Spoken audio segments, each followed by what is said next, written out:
One more time. Short thought on the parsha. In this week's parsha, we have a unique halacha of the Kohen Gadol. And the Kohen Gadol is obviously one of, if not the most, Gadol Adar in the times of the Beis Hamikdash. The Kohen Gadol that we know had the ability to go lifnai v'lifnim into the Kodesh HaKadoshim, the Kohen Gadol, who lit the menorah, the Kohen Gadol, the greatest Kohen. And the Medrash says, in what area is the Kohen Gadol have to be great?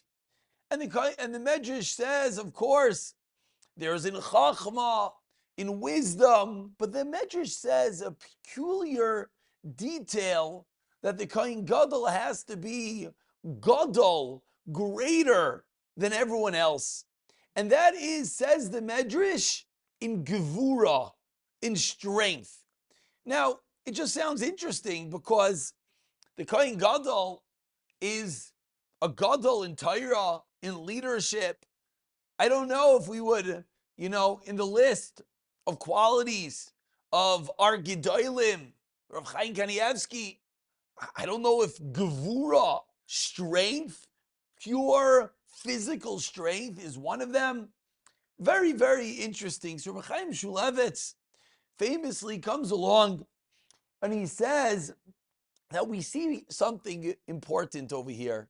And the truth is, we live in a world, Baruch Hashem, of exercise, a world of taking care of our bodies, of good health, which is very important.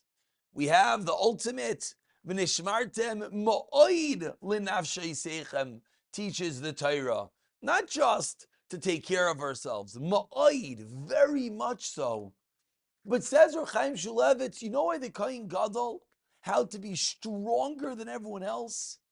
Because when the Mishnah in Avos teaches us, Ezehu Gibar, who is strong, HaKoivesh es Yitzray, he who conquers his inclination, he who's able to rule over his desires, says Rav Chaim Shulevitz, that actually requires real physical strength.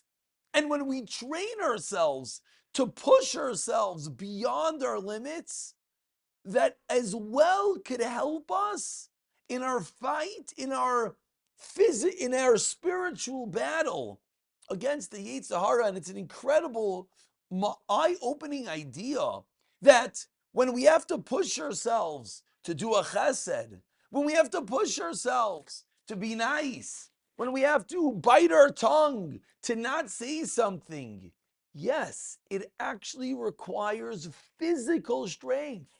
And when we train ourselves, says Rav Chaim Shmulevitz, we exercise, we work on our bodies, we work on our health. There's also a byproduct that we're training ourselves to be able to control and be greater than everything. If someone pushes themselves to walk an extra mile, then maybe the next day when they have to get off the couch and daven, they'll be able to do it as well because they're creating their body into a vehicle, into a conduit of something that we rule over and not our bodies rule over us. And in a world in which no one wants anything more than to do nothing, then this is very important. And in case we think it's a new phenomena, the Mesilas Yesharim says absolutely not.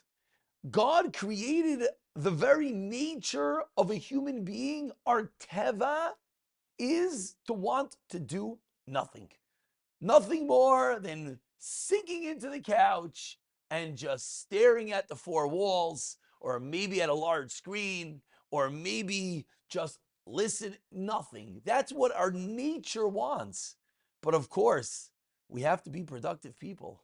Of course, we have to do things. We weren't put on this world to clock in hours on the couch. We were put in this world to accomplish, to do something. So let's take a lesson from the Kohen Gadol. None of us are the Kohen Gadol, but of course we can tap into the lesson, which is to work on strength in all areas. Yes, in health.